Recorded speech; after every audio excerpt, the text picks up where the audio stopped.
자, 보시죠. 여기 무형자산. 이거 뭐야? 이거. 자, 여기 무형자산은 여러분들 시험에 잘 안 나와요.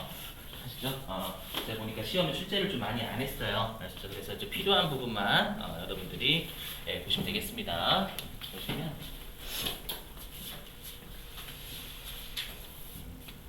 자, 여러분 우리가 무형자산이라는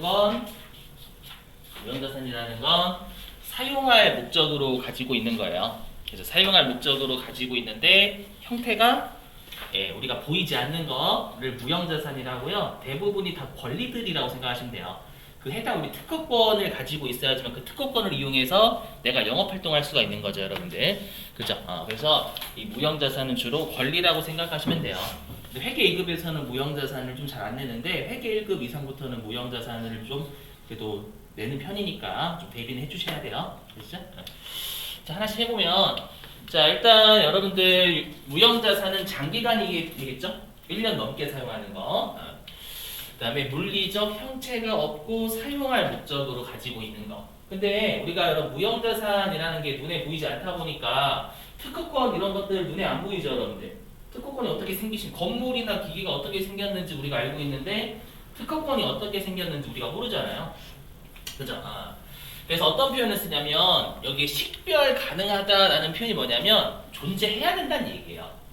존재한다라는 걸 좀 어렵게 식별 가능하다 이렇게 표현을 합니다. 그러니까 안 보이는 걸 우리가 뭐 법이나 이런 것들에 의해서 우리가 존재를 해야 된다라고 생각을 하시면 돼요. 자, 그 뜻이고, 그 다음에 무형자산은 기업이 통제하고 있습니다. 맞죠? 기업이 통제하고 있어 남이 함부로 할 수가 없어요. 그래서 우리 무형자산은 기업이 통제해야 된다. 이렇게 되어 있고요. 그 다음에 우리가 자산은 어떤 표현을 쓰냐면 그 자산을 가지고 있으면 그 자산을 통해서 나한테 뭔가의 수익을 창출해내죠, 여러분들. 그렇죠? 그래서 꼭 수익이 돈으로만 수익이 아니라 뭔가 편안함을 주는 것도 수익이에요. 뭐 예를 들면 내가 컴퓨터 프로그램을 샀대요. 컴퓨터 프로그램이 없을 때보다 빠르고 신속하게 할 수 있는 거잖아요. 그것도 나한테 효익인 거예요. 그 효익은 꼭 돈으로만 뿐만 아니라 편안함 같은 거 주는 것도 효익입니다, 여러분들.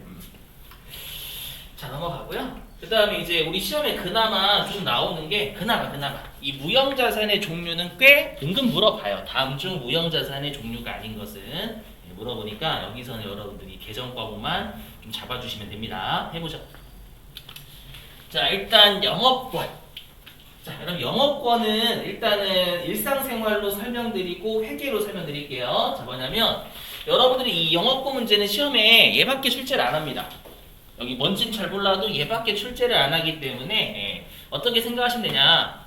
자, 영업권은 여러분들 매력이라고 생각하시면 돼요. 매력. 무슨 말이냐면 자, 여러분들이 이제 아침에 일어나셔가지고 딱 거울을 보셨어요. 나는 너무 이쁜 것 같아. 그걸 뭐라고 하죠? 제가 아침에 일어나서요. 나 너무 잘생겼네. 큰일 났다. 누가 안 채가나? 이걸 우리가 정신병자라고 하죠. 그죠? 무슨 말인지 매력을 자기가 본인의 매력을 막 창출하고 있죠, 여러분들. 맞죠? 이게 이겁니다. 여기 그래서 내부 창출 영업권을 인정하지 않는다라는 건 영업권은 여러분들 매력이라고 생각하시면 나 혼자서 나의 매력을 만들어내는 거예요. 나는 너무 잘생겼어. 나는 너무 예의 발라. 그런 거 있잖아요. 나는 너무 성격이 좋아. 또라이라고 하죠, 여러분들. 맞죠? 그 객관적인 게 뭐예요? 남이 나를 그렇게 평가를 해주는 게 좀 더 객관적이죠. 맞죠? 그래서 여기 있죠? 외부에서 구입한 영업권만 인정한다라는 건 외부에서 평가한 매력만 인정해준다라고 생각하시면 됩니다. 되셨죠? 자, 그 다음에 회계를 해보면 회계에서 영업권이 뭐냐면요. 여러분 합병이라고 들어보셨어요? 합병? 맞죠? 뭐 삼성전자가 어떤 반도체 회사를 합병한다고 해볼게요. 그러면 그 삼성전자가 합병하고자 하는 회사 잡아먹는 거죠, 여러분들. 이제 삼성전자가 반도체 회사를 인수합병이라고 해요. 자, 인수합병할 때요. 그 회사의 장부상의 가치는 60억밖에 안 돼요. 근데 삼성전자가 뉴스에 100억 주고 그 회사를 합병했다라고 하는 거예요. 그럼 40억을 더 준 거잖아요. 맞죠? 알고 보니까 왜 40억을 더 줬냐면 그 잡아먹는 반도체 회사가 되게 세계에서 유일한 반도체 공정을 가지고 있는 거예요. 예를 들어가지고. 맞죠? 반도체 기술. 이해되세요? 그리고 그 종업원들이 되게 다 숙련돼 가지고 자격증이 되게 다 가지고 있어. 자격도 엄청나게 많고 그다음에 그 중에 한 두세 명은 노벨상 받은 사람도 있대요. 근데 우리가 사람은 자산이 될 수가 없거든요. 우리가 그런 말 이제 사람이 미래다 그 뻥이에요, 여러분들. 뭐 사람이 미래다. 뭐 삐리리 중공업 아직 그 상표는 가릴게요. 광고에서 뭐뭐 중공업 사람이 미래다. 아시죠? 사람은 통제가 안 됩니다. 맞죠? 월급 많이 좀 걸러 가요. 그렇죠? 그렇기 때문에 사람의 가치, 사람의 우수한 두뇌 이런 것들은 가치를 매길 수가 없어요. 이해되세요? 그럼 삼성전자가 40억을 더 줬으면 그건 삼성전자가 뭐 자선 사업가 더 준 거예요? 아니죠. 그 회사의 기술 같은 걸 내가 더 사용하면 내가 40억 준 것보다 더 많은 수익을 우리 회사에 안겨줄 거라고 생각하고 40억이나 더 준 거예요. 이해되세요? 그래서 나중에 여러분들이 어떤 회사에 영업권이라고 잡히면 내가 매력적인 회사를 그 정도 주고 잡아먹었습니다. 그 뜻이에요. 그러니까 우리가 합병이라는 건 돈 주고 사야 돼. 매력적인 회사에. 아시죠? 그래서 외부에서 구입한 합병으로 더 준 것만 인정한다. 그 뜻이에요. 되셨어요? 근데 내부 창출 영업권은 뭐냐면 삼성전자가 자기 회사 매력적이다라고 그 가치를 40억 주고 간 거예요. 이건 삼성전자가 매력적이긴 하지만 그건 미친 짓이에요. 지가 지를 평가해. 이해되시겠어요? 무슨 말인지? 그래서 매력적인 회사를 우리가 더 주고 사야지만 영업권을 인정해 줍니다. 기억해 주시고. 자, 그 다음에 이런 게 있어요. 산업재산권. 자, 산업재산권은 뭐라고 생각하시면 되냐면 나 혼자서 그 권리를 사용할 수 있는 거예요. 남이 못 건드려요. 이 권리를 침해하면 소송 걸려요, 여러분들. 아시죠? 그래서 여기 보시면 산업재산권 여기. 자, 법률이라는 건 법이에요. 법에 따라서 나 혼자만 독점적이라는 게 나 혼자만 할 수 있다는 얘기고 배타적이라는 것도 마찬가지죠. 독점적, 배타적. 그러니까 이 권리를 나 혼자만 사용할 수 있는 거예요. 법에 따라서. 아시죠? 그런 것들이 뭐가 있냐? 개정과목이 얘네들이에요. 자, 특허권은 설명 안 드릴게요. 특허권 뭔지 아실 거니까 여러분들. 뜻은 설명 안 드리고. 그 다음에 상표권은 뭐냐면 만약에 저희 마스터 회계학원이 되게 유명해진 거예요. 유명해져가지고 저기 어디 부산이나 뭐 아니면 저기 경상도 쪽에서 저희 원장님 찾아오셔가지고 마스터 회계학원이라는 이름을 좀 쓸 수 있을까요? 라고 요청이 들어온 거예요. 제가 그 부산에다가 개업을 하려고 하는데 대신에 그 빌려드리는 마스터 회계학원을 쓸 수 있는 그 대가는 드릴게요.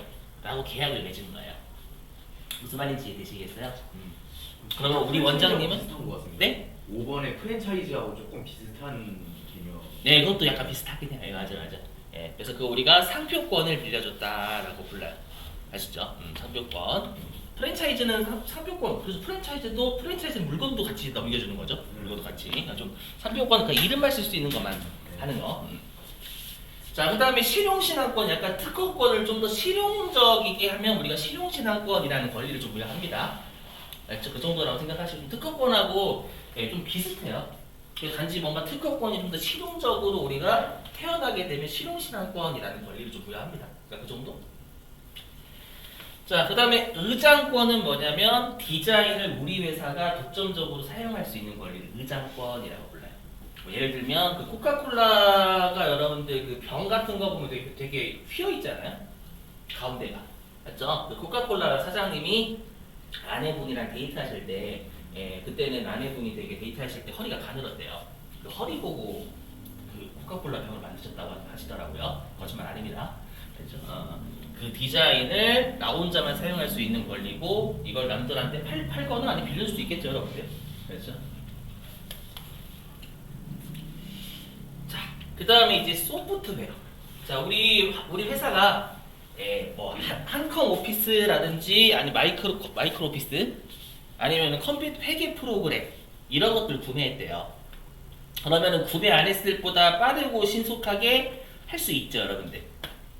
이해되세요? 그래서 우리가 컴퓨터 관련 문서들을 살 때 그게 우리 회사에 수익을 안겨줄 것 같다 라고 하면 그건 우리가 소프트웨어라는 계정 과목이 별도로 있습니다. 그래서 이 정도만 얘는 계정 과목만 챙겨주시면 돼요. 무형자산 크게 잘 나오는 편도 아니고. 자, 그 다음에 임차권리금. 자, 임차권리금은 우리가 일상생활에서 상가권리금이라고 부르는 걸 회계에서는 임차권리금이라고 불러요. 자, 임차권리금이 뭐냐면 자, 우리 그 코로나 전에 저희 학원 쪽에 저기 꽃집이 하나 있거든요. 꽃집이. 저 꽃집이 인기가 진짜 많아서 돈도 많이 벌고.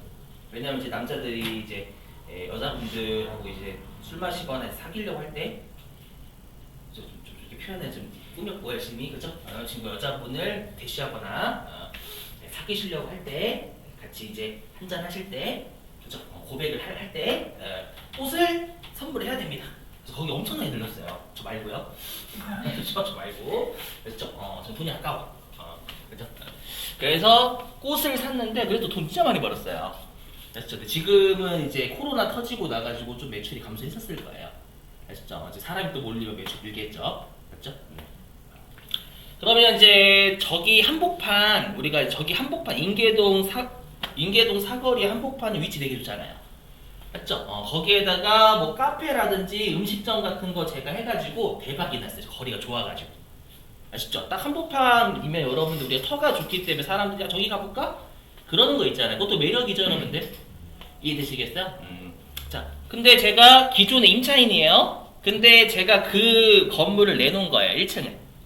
1층을 내놨어요. 그러니까 이제 새로운 임차인이 저를 찾아온 거예요. 아, 여기 내줘서 고맙다고. 이거 얼마 드리면 되겠냐고. 여기까지 되세요? 그랬을 때 대략 그 사람이 저한테 한 8천만 원 준 거예요. 새로운 임차인, 기존의 임차인한테 8천만 원. 이거 기존의 임차인이 새로운 임차인 돌려줘요, 안 돌려줘요? 안 돌려줘요? 내가 먹어요. 맞죠? 그러면 제 입장에서는 분명 이득을 취했죠. 이해되셨어요? 그걸 우리가 임차 권리금이라고 제가 받은 거. 되시겠죠? 무슨 말인지.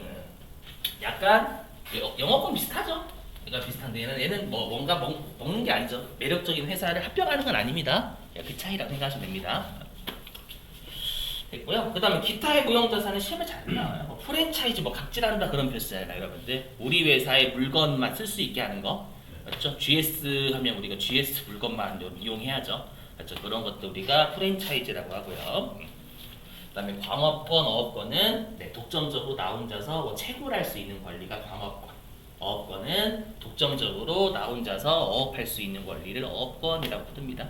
대부분 다 권리들이죠. 보시면 아시겠지만. 넘어갈게요. 그렇게 어렵지는 않으시고. 자, 그리고 시험에 가끔 나오는 게 무형자산은 그나마 얘입니다. 여기. 그나마 얘. 자, 우리가 회사들은 시대에 뒤처지지 않기 위해서 연구와 개발을 엄청나게 해요. 삼성전자도 뭐 반도체 여러분들 새로운 거 하기 위해 가지고 연구 개발비 투자하거든요. 맞죠? 그래서 내가 어떤 회사 단일 사업을 한다라고 하더라도 시대에 뒤처지지 않으려면 옛날 같으면 여러분들 그 뭐냐 우리 회사가 LED 한대 LED. 근데 우리가 LED 하기 전에는 그 백열등 같은 거 있죠. 백열등, 형광등 같은 거 그게 문제가 됐죠. 왜냐면 환경 오염 많이 시키니까. 맞죠? 환경 오염 많이 시켜가지고 그걸 개발한 거잖아요, 여러분들. 그래서 우리 이제 백열등인가 그거 사용하는 거 금지됐죠.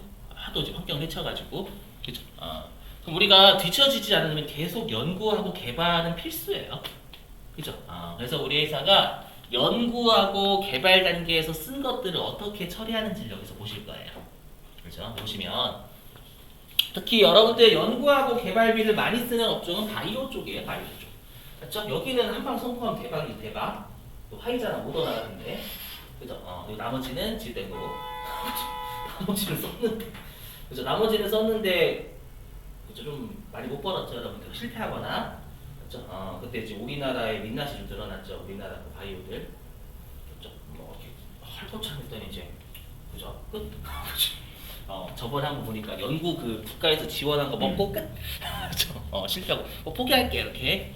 그래서 자, 이렇게 그러면 자 만약에 이제 코로나19가 터졌어요. 코로나가 터졌어요. 그럼 코로나가 호흡기 쪽이잖아요. 맞나? 그럼 호흡기 쪽에 뭔가 그 코로나의 성분 제가 그쪽을 잘 몰라요. 저 문과 출신이다 보니까 좀 양해 좀 부탁드리고요. 그래서 코로나의 성분이 뭔지를 연구하는 거죠. 그 우리가 연구 단계다라고 불러요. 여기가 되셨죠? 근데 혹시 여러분들 그 보수적인 관점을 취한다라는 말 들어보셨어요? 보수적인 관점을 취한다? 예를 들면 우리 회사는 이익이 대략적으로 우리 회사가 되게 이익이 1,000억 정도 날 것 같아요. 근데 보수적으로 900억으로 추정합니다 이런 말을 쓰거든요. 회계에서는. 그러니까 보수적이라는 건 되게 신중한 거예요. 아시죠? 그래서 최대한 어떻게든 점수를 낮추는 거예요. 그게 보수적인 관점이에요.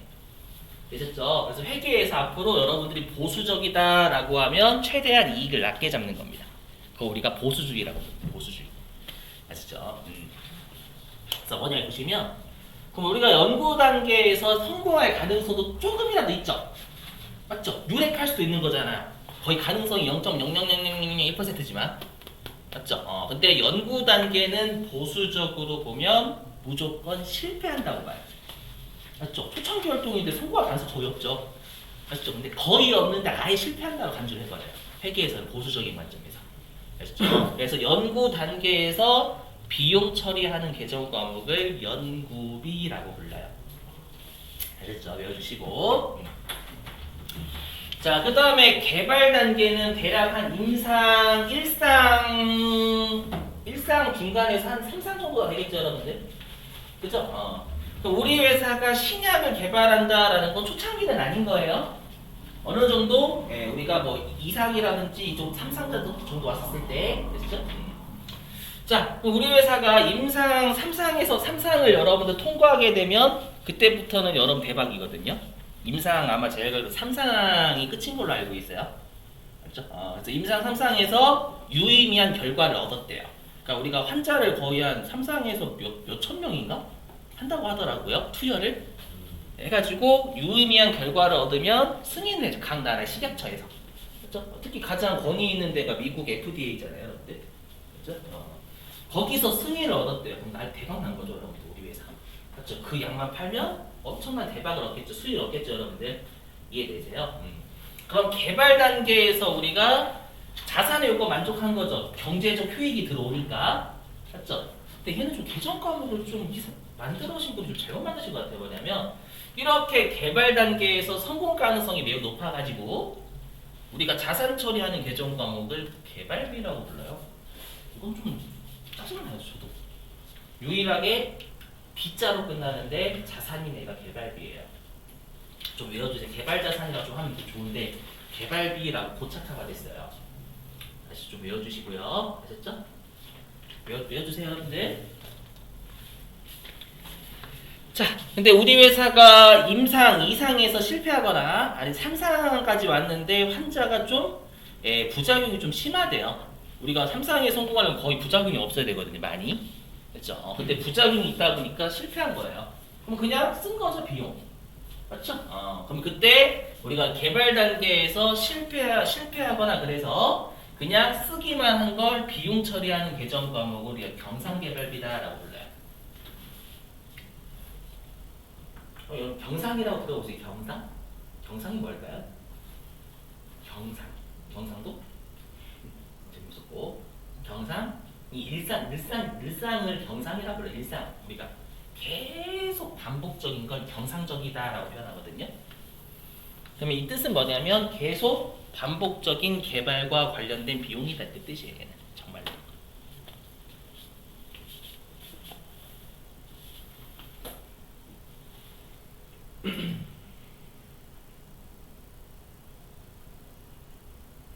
되셨어요?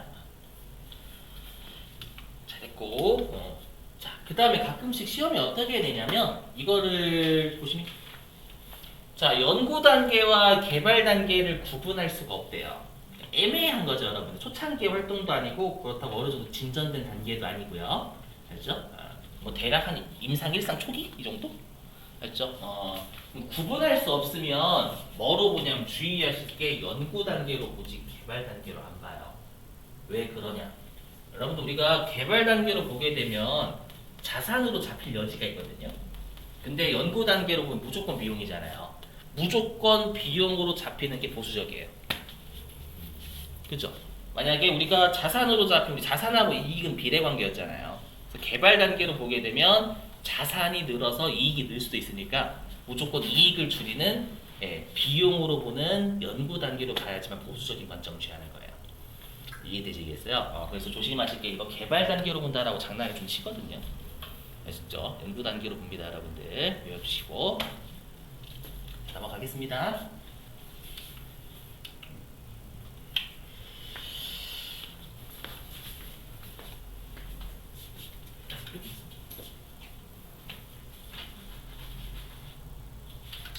자, 무형자산의 상각. 이건 이미 했었죠. 우리 무형자산은 낡아지는 게 눈에 안 보여요. 맞죠? 낡아지는 게 눈에 안 보이다 보니까 감가라는 말을 안 붙이고 상각이라는 표현을 씁니다. 자, 그랬을 때 우리가 어저께 유형자산은 반드시 감가상각, 무게계는 간접 차감을 썼었죠. 유형자산. 근데 무형자산은 직접 차감할 수 있어요. 뭐 예를 들면 대변에 아까 했던 우리가 뭐 영업권 깔 수 있어요. 직접적으로. 그래서 여기서 직접 차감한다라는 건 어저께로 따지면 대변으로 차량 공부하고 직접 빼버리는 거예요. 그걸 무형자산을 써요. 일반적으로. 아시죠? 자, 그 다음에 우리가 무형자산은 잔존가치가 원칙적으로 0입니다. 무형자산은 잔존가치가 0입니다, 여러분들. 왜냐면 무형자산은 보이지도 않는데 내용연수가 끝나서 살 사람은 거의 없어요. 맞죠, 여러분들? 기계장치야, 여러분들 내용연수가 끝나더라도 팔 수 있잖아요. 그렇죠? 무형자산은 내용연수가 끝났는데 사갈 사람은 거의 없죠. 그 의약품만 더 빼놓고, 그죠? 그래서 여러분들이 무형자산의 무형자산의 잔존가치를 안 주면 그냥 0이라고 생각하시면 되시는 거예요. 아시죠? 일단 우리 1교시가 좀 많이 지루해요. 무형자산이 원래 지루한 동네 중에 하나거든. 진짜로 피곤하고 어쩌니 세하십니다. 자, 그 다음에 무형자산의 상각. 자, 여러분들 우리가 유형자산은 분명히 낡아지는 형태가 눈에 보이죠? 건물 같으면 우리 건물에서 초반에는 많이 사용하고 나중에는 많이 사용 안 해요. 건물은 그냥 매년 일정하게 사용하죠. 맞죠? 그래서 건물은 일반적으로 정해법 써요. 일상생활에서. 다 정해법 씁니다, 건물은. 맞죠? 건물을 초반에 많이 사용하고 나중에 많이 사용 안 하는 게 아니잖아요. 그죠? 근데 우리가 비품이라든지 뭐 기계라든지 아니면 여러분 차량이라든지 이런 것들은 초기에 애들이 쌩쌩하죠. 처음 샀었을 때는 쌩쌩하죠. 그 말 쌩쌩하다라는 건 수익을 많이 창출해낸다는 얘기예요. 그럼 비용도 많이 잡아야 돼, 초기에는. 이해되세요? 그랬다가 기계를 사용하면 할수록 얘가 좀 고장도 나고 잘 안 굴러가요. 맞죠? 그러다 보니까 수익이 조금씩 시간이 지나면서 줄어들어요. 그러면 비용도 시간이 지나서 줄이는 게 맞겠죠. 그래서 우리 대부분의 것들, 건물 뺀 대부분의 것들은 정률법 많이 써요. 일상생활에서. 알죠? 이렇게 우리가 낡아지는 형태가 빠르게 낡아지냐, 아니면 일정 기간 동안 낡아지냐 보이거든요. 근데 무형자산 그게 안 보여요. 맞죠? 안 보이다 보니까 무형자산은 합리적인 방법을 알 수가 없으면 이때는 매년 같은 금액을 까는 우리가 정액법 써야 되겠죠. 이제 가끔씩 시험에 이를 정률법이라고 장난을 치는데 무형자산 눈에 보이지도 않는데 초기에는 많이 생각하고 그걸 할 수가 없어요. 아시죠? 그래서 정액법. 자, 그 다음에 마지막 요거하고 밑줄 쉴게요. 1교시가 너무 길어. 괜찮아요. 2교시 때부터는 여러분들이 재밌어 하시죠. 어려운 거 할 거니까. 네, 됐죠? 행복하시죠? 그래서 지금 어려운 거 언제 하시지? 그 표정이셔가지고. 자, 보시면 자, 우리가 유형자산은 내용연수 추정한다라고 돼 있죠. 근데 무형자산은 내용연수가 20년을 초과할 수가 없어요. 이거는 이해를 도와드릴 수가 없어요. 그냥 법에 그렇게 돼 있어요. 무형자산의 내용연수는 20년을 초과할 수 없다 이렇게 돼 있습니다.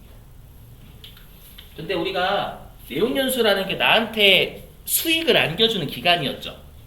근데 우리가 저작권이 무형자산일 거 아니에요. 저작권. 그죠? 저작권은 어떤 사람이 죽어서도 누가 이어받아요? 배우자라든지 아니면 자녀가 이어받죠. 맞죠? 저작권 일반적으로 내용연수 한 40년, 50년 되거든요. 왜 내용연수가 20년을 초과할까? 저작권은 법에서 그렇게 보장을 해줍니다. 저작권법. 그죠? 그 다음에 만약에 제가 우리 학원에서 상표권을 빌려준 거예요. 상대방이 40년 동안 빌려달래요. 그럼 내용연수 40년인 거죠. 우리 학원은 40년 동안 수익을 취할 수 있으니까. 그럼 왜 40년이에요? 계약을 그렇게 했으니까. 그렇죠? 여기 법이나 계약에 정해지면 20년 초과할 수 있어요. 무슨 말인지 이해되시겠나요? 이렇게. 자, 자, 그리고 최근에 좀 시험에 여러분들이 위로 올라가시면 장난을 많이 치는 게 얘예요. 뭐냐면, 자, 우리 회사가 기계장치를 3월 달에 취득했대요. 3월 달에 취득? 그랬죠? 3월 달에 취득했는데, 미세먼지가 너무 많아가지고, 우리가 기계장치가 미세먼지 같은 거 끼면은, 이거 불량품 무지하게 뽑거든. 미세먼지 많이 민감해, 기계가. 됐죠? 그래서 우리 회사가 언제부터 가동을 했냐면 5월 달부터 가동을 했대요. 3월 달에 취득했지만 가동은 5월 달에 했답니다. 아시죠? 그럼 언제부터 감가상각하냐면 5월 달부터 해요.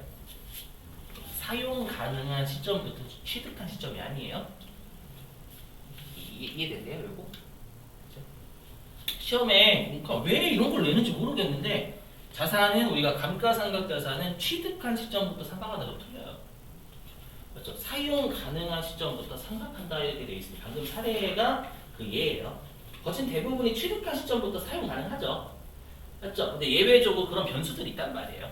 그렇죠? 그런 변수들이 있을 때에는 사용 가능한 시점부터 하는 거지 취득한 시점부터 하는 게 아니다라는 거 좀 유념해 주시고요. 그렇죠? 자, 밑줄 치고 쉬죠.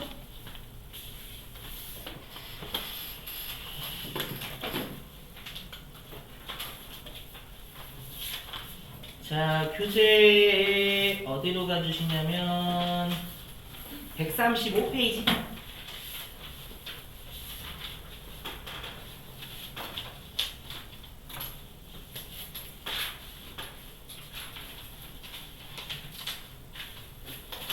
자, 135페이지 맨 위에 가로 1번 무형자산의 의 보이시죠? 자, 무형자산의 의에 첫 번째 줄 끝에 사용할 목적으로서부터 세 줄 전부 다 밑줄 좀 치실게요. 밑줄 좀. 자, 사용할 목적으로 기업이 보유하고 있으며 물리적 형체가 없죠. 없지만 식별 가능하다라는 건 존재한다는 뜻이에요. 그냥 여러분들 존재한다 이렇게 쓰면 되지, 그죠? 이게 왜 그러냐면 여러분들 말이 어렵죠. 이게 외국에 있는 영어를 이게 이탈리아에서 나거든요. 외국에 있는 걸 그대로 우리나라 말로 직역을 하다 보니까 이런 이상한 용어가 탄생한 거예요. 자본주의 마찬가지고. 아시죠? 자, 식별 가능하고 기업이 통제를 해야 돼요. 나만 쓸 수 있어야 돼요, 여러분들. 통제 못하면 그 무형자산이 될 수가 없어요. 통제하고 있으며 미래 경제적 효익이 있는 비확배성 자산을 말한다. 이렇게 주시고. 자, 그 다음에 가로 2번 무형자산의 종류는 별표입니다. 여기는 무형자산의 개정 과목을 좀 외워주셔야 돼요. 자, 동그라미 1번 영업권 있죠. 자, 영업권은요, 그 다섯 번째 줄에 굵은색 글씨 밑줄. 일단 외부에서 구입한 영업권만 인정해 주시고, 외부에서 구입한 영업권만 인정해 주시고, 자, 그 다음에 다섯 번째 줄 끝에 보시면 내부적으로 창출된 영업권 보이시나요? 보이세요? 내부적으로 창출된 영업권 맺으시고, 내부적으로 창출된 영업권 맺으시고, 그 다음에 일곱 번째 줄에 인정하지 않고 있다 밑줄입니다. 자, 그것만 챙기시면 되고요. 자, 그 다음에 동그라미 2번 산업재산권 있죠? 산업재산권은 거기 두 번째 줄에 개정과목 밑줄입니다. 자, 밑줄. 예, 상표권, 의장권, 그 다음에 실용신앙권, 그리고 특허권 밑줄 안 쳤군요. 첫 번째 줄 끝에 특허권 밑줄, 특허권. 상호권은 무시하시고. 자, 그 다음에 136페이지. 자, 136페이지에 중간쯤 보시면 표 있죠? 그죠? 자, 표에서 첫 번째 부분에 연구 단계 밑줄이시고, 연구 단계. 그리고 오른쪽에 밑줄입니다. 개정 과목은 연구비 씁니다. 알죠? 얘는 판매비와 관리비. 자, 그 다음에 두 번째 부분에 개발 단계 밑줄 치시고, 개발 단계. 그 다음에 무형자산의 인식조건 미충족 미충. 무형자산 인식조건 미충족. 얘는 오른쪽에 개정 과목 경상개발비 밑줄, 경상개발비. 자, 그 다음에 무형자산으로의 인식조건을 충족 밑줄 치시고, 그리고 오른쪽에 개발비 무형자산의 밑줄입니다. 됐고요. 나머지는 한번 눈으로 보세요, 여러분들. 아셨죠? 계속 과목에 이런 것들이 있다. 동그라미 뭐 4번부터 동그라미 10번까지요. 아셨죠? 자, 그 다음에 이제 어디냐면 138페이지.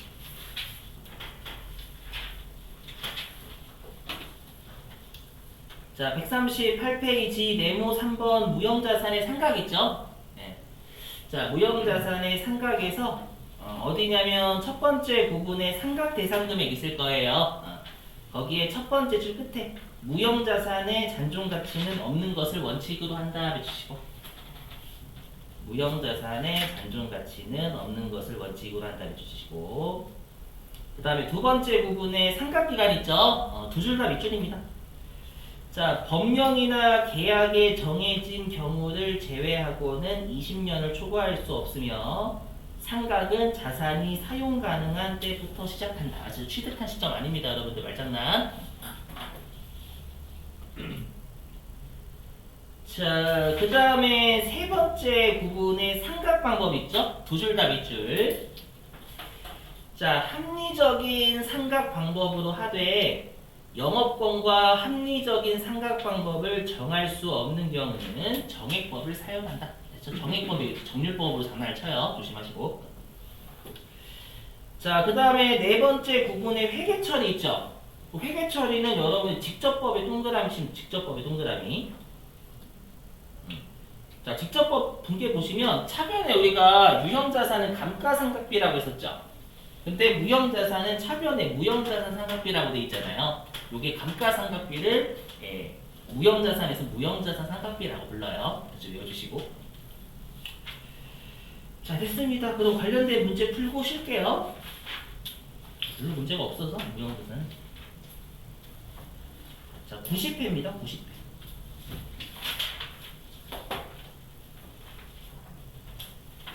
여기 있군요. 358. 358페이지.